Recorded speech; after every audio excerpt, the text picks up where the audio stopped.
le avisás, está mostrando las comisiones, porque en las comisiones están discutiendo estos temas. Por eso me interesa seguir con esto.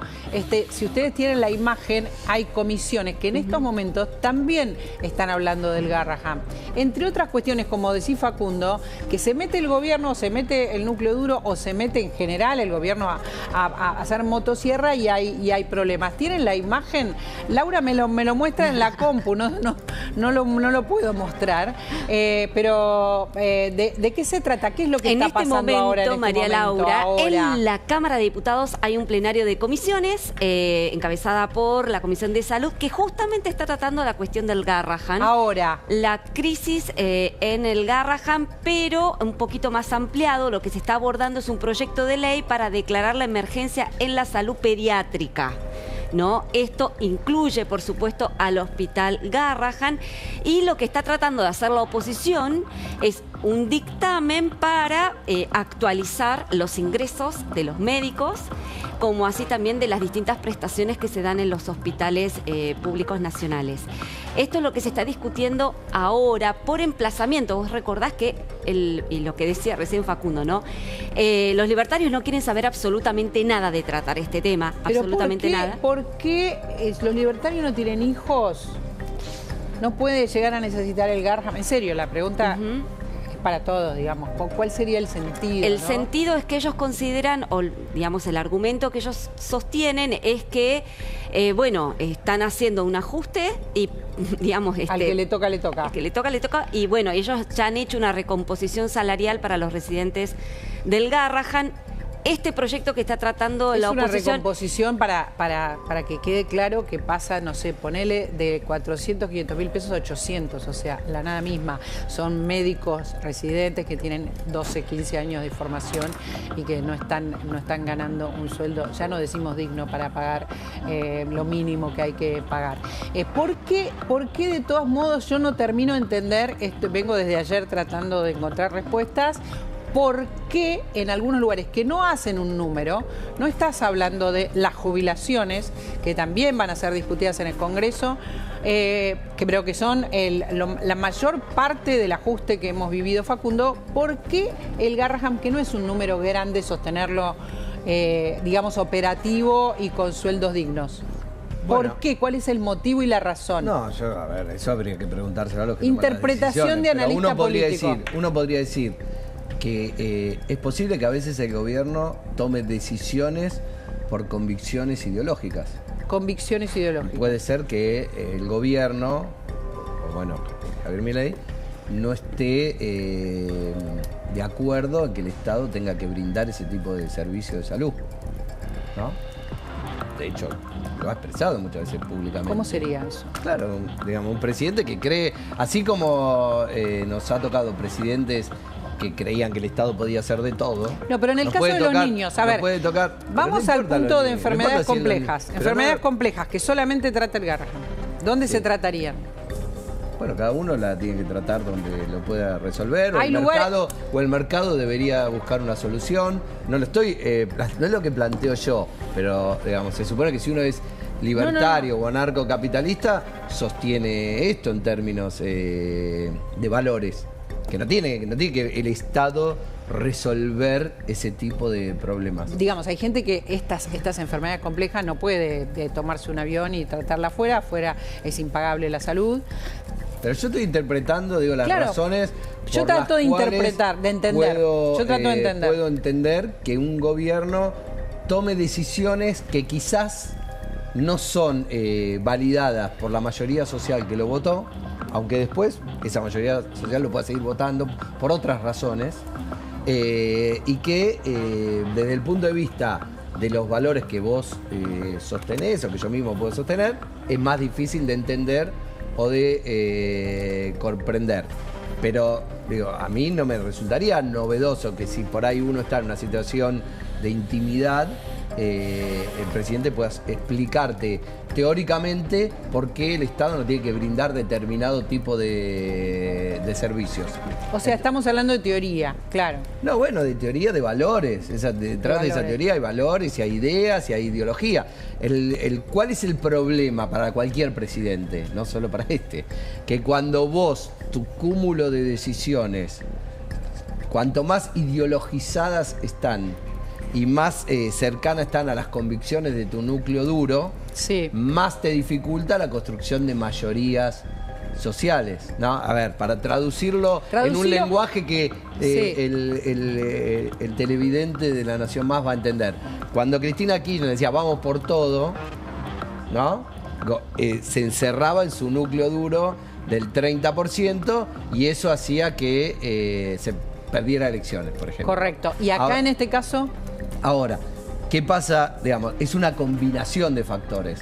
No es solo cuando vos tomás una decisión para tu núcleo duro. Correcto, la pregunta es, pero a ver, cuando un gobierno se encierra y entra en una dinámica en la cual las decisiones son más cercanas a las de su núcleo duro que a las de la mayoría social que lo acompañan, tiene riesgos de perder esa mayoría social.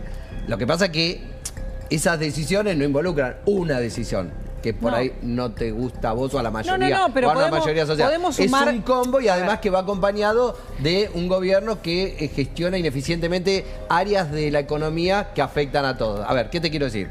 Si el gobierno, lo voy a traducir en un lenguaje muy claro y muy llano. Dale. Si el gobierno le va bien en la gestión de la inflación, si al gobierno le va bien en la gestión del dólar y la economía crece y logra, genera un crecimiento robusto, estas decisiones, aunque uno pueda no estar de acuerdo, no tienen mucho menos impacto electoral. Ahora, si el gobierno no gestiona bien la inflación, no gestiona bien el tipo de cambio, la estabilidad, no gestiona bien la seguridad, el crecimiento, hay recesión y además te dice que por sus ideas libertarias el Estado no tiene que garantizar la salud de los niños que tienen cáncer. O la universidad. Bueno, o la universidad, o la salud pública, el hospital de clínica.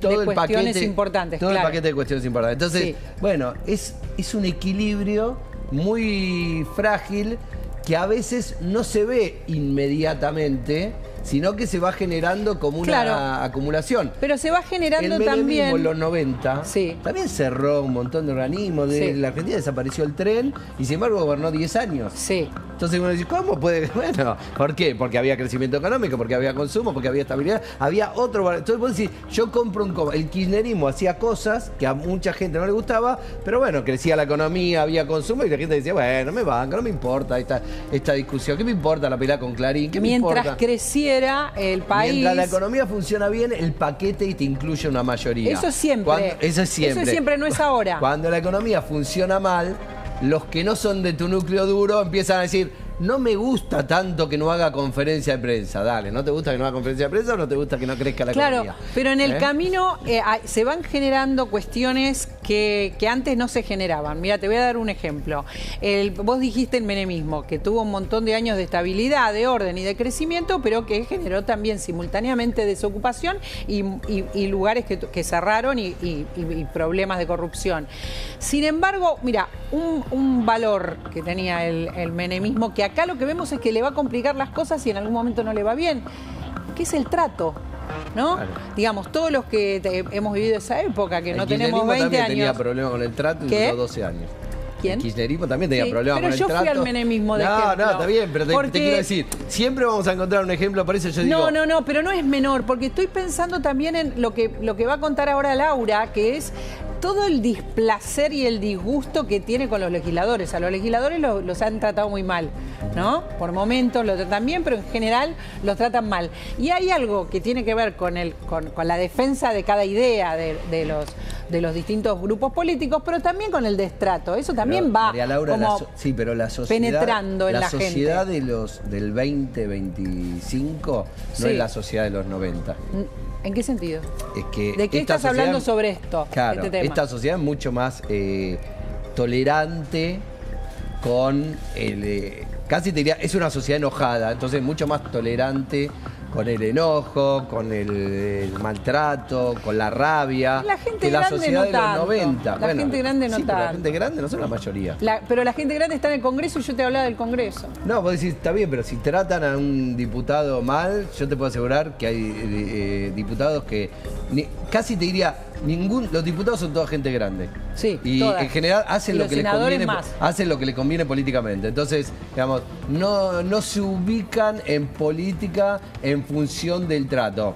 Pero fíjate, Vamos, yo te busco el espera, ejemplo te doy el espejo. otro ejemplo. El ejemplo espejo invertido. Ayer estuvo Esteban Paulón acá y le hicimos una larga entrevista. Y estamos todos de acuerdo en que no hay que atacar a Esteban Paulón. Todos no. Los que lo atacan, no. La gente de Todos, bien. por ahí La todos gente de nosotros, bien. todos los que estamos sentados en esta mesa. Yo qué quiero decir. Es no muy sé, difícil digamos, que habría venga preguntarle un político a decirte, está bien que le digan pedófilo porque es gay. No, más vale que está mal. Entonces, Pero no somos para mí, todos menos 3, menos 100, menos 10.000. bueno, no sé si es tan pequeña no sé si ese núcleo duro de 20, 30%. Que le digan pedófilo porque es gay, ¿te no lo parece? sé, no lo sé, no lo tengo tan claro. No tengo tan claro dónde está el límite de la tolerancia al insulto, incluso de la valoración de dice las cosas como son, y la valora. Insisto, a ver, no quiero quedar, porque por ahí me pongo en un lugar y la gente tampoco me conoce a mí profundamente, entonces digo, no quiero quedar en un lugar como que yo defiendo eso, vos me conocés, yo no defiendo eso. No. Simplemente, no, bueno, No pero estarías acá yo sentado, hago de mirá lo que te abogado digo. del diablo. ¿En qué sentido? En que un presidente expresa un clima de época. Sí. Entonces, los 90 Sí. era pizza con champán. Era una fiesta, aunque había gente que la pasaba mal. Y Menem era un presidente que se reía de todo y reinaba la Argentina. Se reía de sí mismo. Y ahí nunca lo pasemos- veías enojado. Pará, y ahí pasemos a Néstor y Cristina. Y se sentaba con el que pensaba distinto, pero era otra época. Entonces, después vinieron los 2000. Los 2000 son una época de polarización, de enojo, de ira, que a veces ese enojo y esa ira puede tener una orientación más de izquierda y otras veces puede tener una orientación más de derecha. Y uno puede decir, la verdad, yo no me siento parte de esta época, ni me siento interpretado, ni me siento interpelado, o no me gusta, o no me siento cómodo. Y está bien que así lo sepa. Y tampoco tiene por qué justificarlo. Ahora, yo como analista tengo la obligación de tratar de entender de que si eso fuese tan tremendo y tan terrible, no estaría gobernando Milei. Entonces, ¿hay algo? Porque digo, Milei no es que empezó a insultar hoy, insultaba antes. Y la gente lo votó y lo eligió como presidente. Entonces, y muchos de los que hoy se horrorizan porque insultan, lo defendían antes. Entonces, no es el insulto lo que molesta son otras cosas. Ahora, vos me decís, ¿te gusta alguien que insulta? No, la verdad que a mí no me gusta, yo no me trato, nunca me traté así, nunca me agarré a trompadas en mi vida, nunca me peleé. La violencia me parece algo, pero... Da la impresión, sí. Facundo, perdón que te interrumpa, ¿no? Pero que la gente quizás hoy por hoy tolera el insulto, y lo pongo entre muchas comillas, porque, bueno, ve un beneficio que ellos consideran superior, que es la economía. Como en su momento con Menem le toleraban cierta superficialidad y cierta fatuidad, ¿no? Todos recordaremos, ¿no? Cuando andaba con los autos último modelo, las modelos, etcétera, en aras de justamente de, bueno, la convertibilidad, la estabilidad. Que pasa a Pero segundo creo plano, que en el dice. fondo los argentinos apuramos de ese tipo de conductas que salen Pará, a pará, la luz, pará. que salen Pará. a la luz cuando Se la me- economía No. empieza a mostrar. No, están sus disintiendo oscuridades. todo. Se me viene a la cabeza, Ya, María ahí va. Laura. Tiré la bomba. Se me viene nosotros tuvimos, ¿cuántos años a un funcionario como Moreno que te decía cuánto podías subir los precios, qué podías importar, qué podías hacer? Digo, No, la no solo violencia- eso, la chicos. violencia Yo trabajaba en está- una empresa donde el tipo entró de prepo. Bueno, Estamos entonces, hablando de la- Clarín, de Cablevisión, o sea, hay nada, hay situaciones una- muy violentas. Hay una violencia, digamos, contenida, ¿no? Estamos hablando de la verbal, pero ¿eso fue violencia física? Eso fue violencia Pensemos también. en el empresario Absolutamente. que tenía una empresa y que le cortaban con un camión la entrada y las... Digo, No, y hoy sí, nos no, estamos... para. horrorizando. Nadie está avalando, creo que no hace falta No, para explicarlo. nada. No, pero digo, Ni la violencia... siquiera Ni siquiera nos se dejamos puede de justificar. horrorizar y hemos sido agredidos de una manera violenta. Lo que estamos tratando de analizar es este tiempo, como analizamos el de Menem, como en su momento analizamos y sufrimos tiempos de Cristina, como dice sobre todo Facundo, en tiempos donde la economía es la que manda y uno, o por lo menos la mayor parte de la gente, no muestra en el voto sus diferencias. Pero acá también hay diferencias y también hay que contarlas, las diferencias o las cosas que nos hacen ruido, vale. ¿no? ¿Por qué Pero disentís vos? No, yo, a ver, ¿en qué disiento? Dale. Con Laura. Laura, que la conozco hace muchos años. No importa, podés disentir. Ya sé, ¿Viste pero cuando dicen, pero no, yo porque te me parece conozco una hace persona muy muchos años? inteligente y cuando alguien es inteligente te da más Gracias. pudor disentir. ¿Pero por qué disiento? Porque creo que Milei es un personaje transparente, no le defiendo su honestidad, no estoy refiriendo a la honestidad, que eso depende, no lo conozco. Sí, Sincero, transparente. decís. No, transparente en términos de que no es que, No tiene uy, filtro. se puso nerviosa ahora que llegó a presidente. Era así, siempre fue igual. Entonces, no me digas que ahora antes te gustaba para sacar al kirchnerismo y ahora no te gusta porque insulta. Porque no es que hubo un agregado, una modificación, apareció un personaje que no es. Uy, mirá, apareció el personaje. Sí, pero está que mucho no más era. Entonces, exacerbado el no, personaje. Está bien, Facu, tiene más está poder. no, pero bien, está pero vos tenés que exacerbado. pensar a quién le das poder. Si vos le das poder a alguien que insulta, cuando tenga poder va a insultar más. Eso Bueno, es ahí obvio. está. Yo lo que digo es, la sociedad argentina lo eligió y por supuesto, cuando te va bien en la economía, si es que a Milei le termina yendo bien, porque yo digo, el estar bien para mí está en suspenso. ¿No? Es un gobierno que recién arrancó, como decía Rodrigo, ¿no? Es un gobierno que le falta recorrido todavía para decir, le fue bien, ¿no? Digo, le va a ir bien si en el 2027 renueva. Esa es para mí la medida, no esta, como ya se comprobó con Mauricio Macri. O sea, si es que ganó la reelegido, elección de claro. medio término y después ahí cierra un gobierno, un proceso donde la gente dice, che, le fue bien, 4 años, lo quiero 4 años más. Entonces, yo lo que digo es, la sociedad lo eligió con estas características. Ahora, lo que pasa es que hay mucha gente que lo apoyó, que se siente insultada, que se siente denigrada, que se siente descalificada. Entonces dice, ahora no me gusta este personaje. Pero era el mismo personaje. Entonces, a vos no te puede gustar un personaje cuando insulta a otro y no cuando te insulta a vos.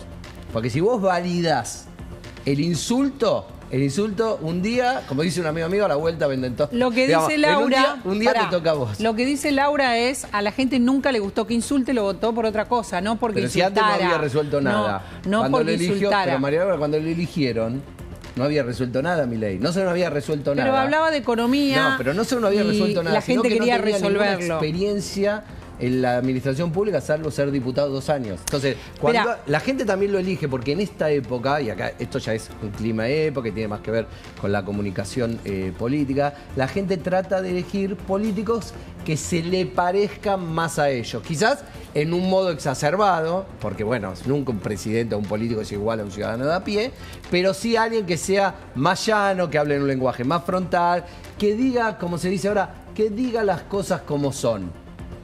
A ver, ¿alguien se imagina a Alfonsín? Me acuerdo que dijo a alguien, a vos no te va tan mal gordito. Y le quedó para siempre, pobre. Todos nos acordamos Escuchá, de ese episodio. ¿De qué te episodio tengo nos vamos que a acordar de interrumpir. Milei? Hay 78. Déjame, te hace un montón, tengo que hacer la pausa. Bueno, vengo y me gusta Y hablar. me gritan, me dicen. Voy a compartir un consejo, enseguida la seguimos. Dale más valor a tu empresa con planes médicos o Mint para tus empleados. Somos especialistas en planes.